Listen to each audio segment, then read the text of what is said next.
Mas é claro que tinha que ser o Vinícius Júnior, né? O autor do gol decisivo da classificação do Real Madrid numa eliminatória chatinha, complicada, para cima desse bom time do Benfica, desse time muito bem armado, especialmente no segundo jogo.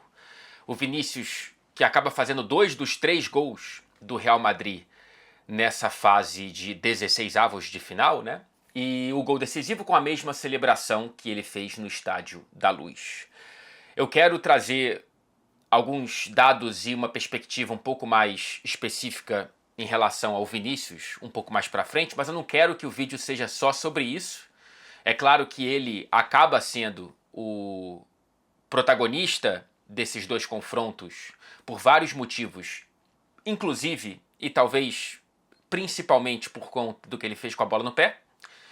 Mas é claro que teve muito mais jogo para além do Vinícius e ele dança na bandeirinha de escanteio, mas quem quase dança é o Real Madrid, cara. Assim, eu não gostei de quase nada do que eu vi do Real Madrid nesse jogo no Santiago Bernabéu. O jogo do Real em Lisboa foi muito melhor, muito melhor. Era para, inclusive, ter praticamente definido a eliminatória antes mesmo de pegar o avião de volta para a Espanha, mas o Real Madrid perdeu muitos gols, o próprio Mbappé perdeu gols e oportunidades lá no Estádio da Luz, e essa eliminatória ficou muito aberta, e quem desperdiçou o maior número de chances e incomodou mais no Bernabéu foi o Benfica, né? Então, cada jogo teve um time melhor e nos dois foi o visitante. Méritos, claro, para a organização tática do Benfica, explorou muito bem os tantos corredores de vulnerabilidade do Real Madrid. Acho que se não fosse o erro do Otamendi, que não fez uma boa partida e acabou errando um passe decisivo para o gol do Tchouaméni, e as decisões ruins do setor ofensivo do Benfica, principalmente do Pavlidis, que eu achei muito grosseiro com a bola no pé, nesse jogo eu não acompanho o Benfica para saber o quão bom é o atacante, mas pelo que eu escuto do Quesada e de outras pessoas, não é um cara que jogue assim com tanta frequência, mas ele para mim foi quem mais furou a bola no ataque do Benfica. Se não fosse essa conjuntura, poderia ter sido muito diferente para o Real Madrid. É claro que também há um fator muito decisivo, que é Thibaut Courtois. Mais uma vez, quem olha para a tabela de La Liga e vê o Real Madrid como a melhor defesa da competição, pensa que é um sistema defensivo super seguro. Quem assiste aos jogos sabe que, quase que invariavelmente, quem salva o Real Madrid é o Courtois. A gente fala muito da defesa do Barcelona e do Joan Garcia. É impressionante a vulnerabilidade da defesa do Real Madrid. O Courtois é um goleiro que deveria sim ocupar os debates de melhor goleiro do século, entre os melhores da história, certamente. Para mim é o melhor goleiro que eu vi no Real Madrid. E te falar que eu acho que ele é melhor que o Casillas com alguma distância. E isso não é ignorar o que o Casillas fez ou diminuir o que o Casillas foi, né? E eu sei que nos debates sobre melhor, a Copa do Mundo, a Eurocopa, vão pesar muito pro lado do Casillas. Mas o Courtois, cara, é um goleiro muito, muito, muito, muito, muito confiável. É um goleiro que ele é um seguro de vida por si só, né? E o Real Madrid só está vivo nessas eliminatórias e em La Liga, e só tem tantas Champions nos últimos anos e tudo mais por conta muito, muito, muito do Courtois, né? A vulnerabilidade defensiva do Real Madrid nesse jogo foi muito exposta pela avenida do lado do Carreiras, né? Eu acho que é menos culpa do jogador que veio do Benfica do que e mais culpa de como o Arbeloa armou aquele lado esquerdo, posicionando o Carreiras e não consertando esse posicionamento durante o primeiro tempo, com Carreiras muito espetado lá em cima, né? Ora por fora, ora por dentro, invertendo com Vinícius esses posicionamentos, mas quando o Real Madrid perdia a bola, em 2, 3 toques, o Benfica já estava com, né, um latifúndio para atacar. Com 2, 3 toques, quebrava as linhas do Real Madrid muito facilmente. E o gol sai justamente pelo lado do Carreiras, né? O gol que abre o placar da partida, o gol do próprio Pavlidis, inclusive. É do Pavilic? Não, desculpa. Foi de quem, cara? Foi do Rafa Silva, não foi? Ih, rapaz, agora... Cadê? Desculpa, gente. A cabeça não tá...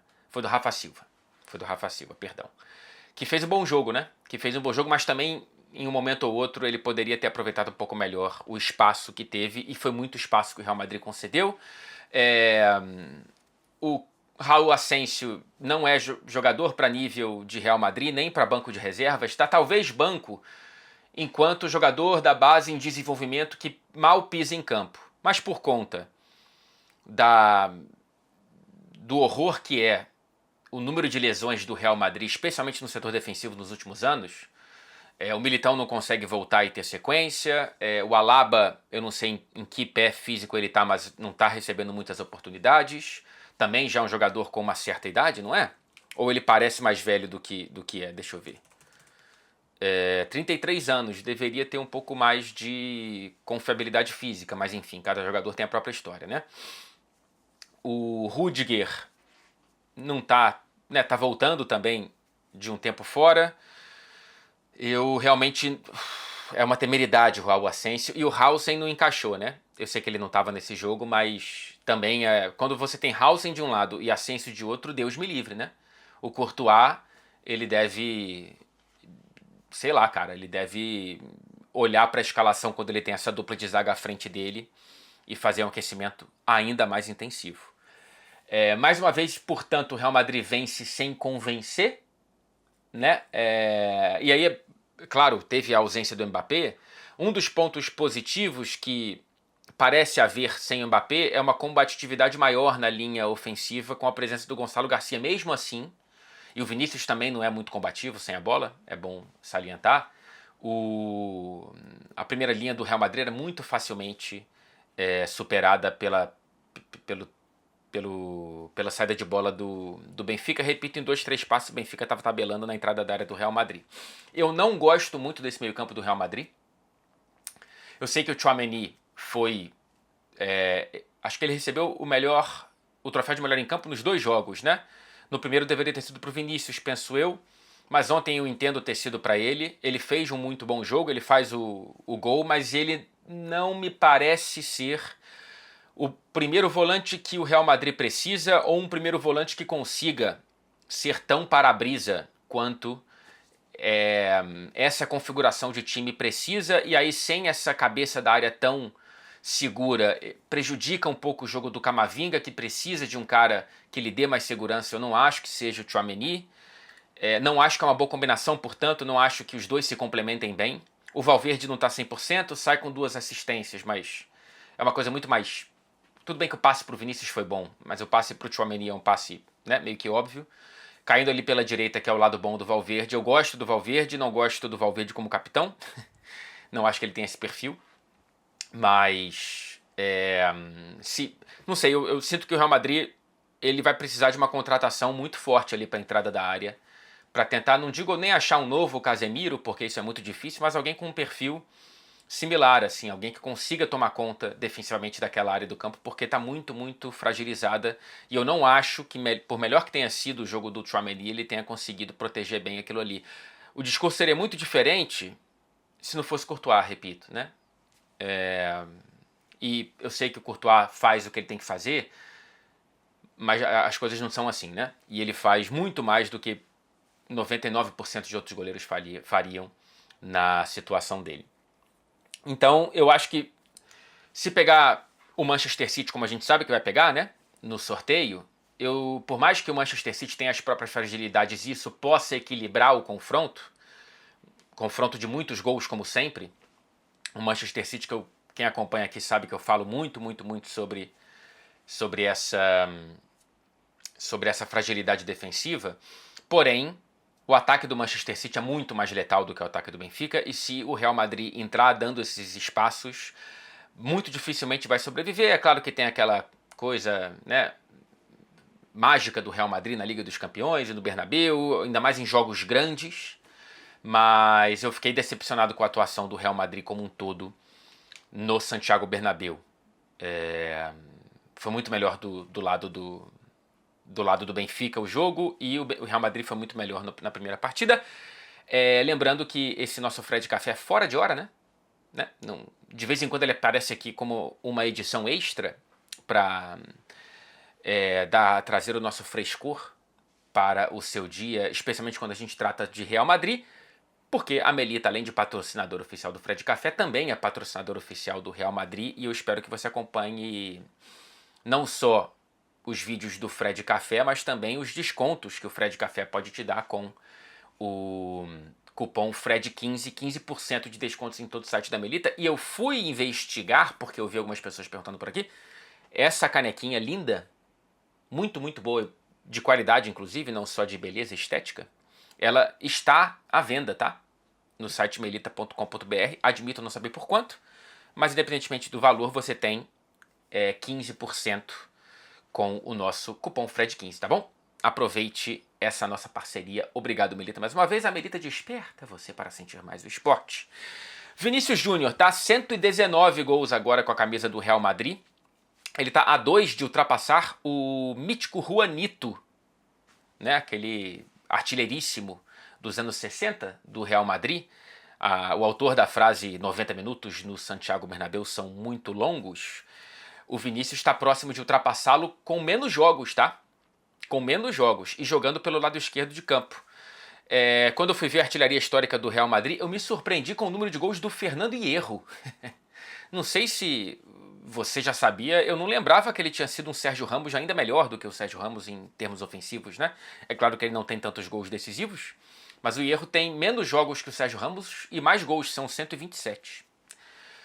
O Vinícius Júnior, dentro da história do Real Madrid na Liga dos Campeões, que eu acho que não é pequena, ele agora é o 6º maior artilheiro com a camisa do Real Madrid na história do clube na competição.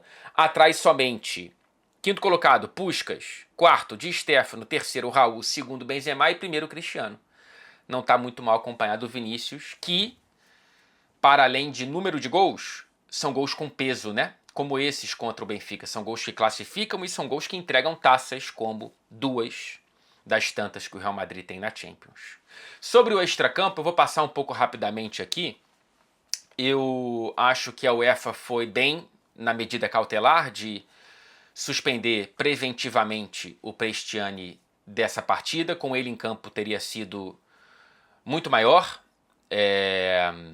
muito maior o nível, a chance de problemas, né? E se o Prestiani disse para a UEFA que foi homofóbico e não racista, já são indícios suficientes para a UEFA enquadrá-lo no mesmo desvio de conduta que possivelmente resultará numa punição mínima de 10 jogos de suspensão para o jogador argentino do Benfica. Eu não gostei do posicionamento do Rui Costa, presidente do Benfica, o que explica muito da reprovável comunicação e pela rota de comunicação que o clube optou desde o jogo da semana passada. Eu não gosto mesmo, né, do Rui Costa se colocar ao lado do jogador sem nem dizer coisas básicas antes disso. Eu entendo que não tem por que você colocar-se contrário ao jogador se ele está dizendo que não disse o que disse. Mas eu acho que o Rui Costa e a comunicação do Benfica perderam boas oportunidades aí de ter uma conduta exemplar e educativa. E esse tema, esse debate, por mais inflamado que esteja, por mais que tenha muita gente aqui, benfiquista, que está muito doída e às vezes muito contra-atacando muito porque sente que o clube está sendo manchado por isso, e eu não concordo em colocar o clube nessa história, já disse aqui desde o começo, mas é claro que pessoas fazem o clube e as pessoas que estão no comando da comunicação do Benfica não acertaram, na minha opinião, e trazem uma imagem um pouco ruim para o clube nesse momento. Só que eu fiquei meio chocado com... muito chocado com alguns posicionamentos de jornalistas de canais de televisão portugueses, assim. Um letramento racial absolutamente chocante, assim. As pessoas estão onde... Eu estou falando de jornalistas empregados e microfonados por canais grandes, tá? Eu não estou falando de influencer em rede social, porque isso aí tem muito pouco controle, né?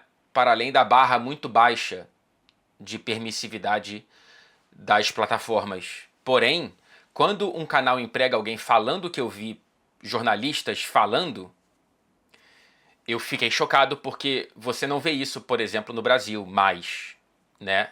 Como já aconteceu no passado e o Brasil evoluiu, ainda tem muito a evoluir, né?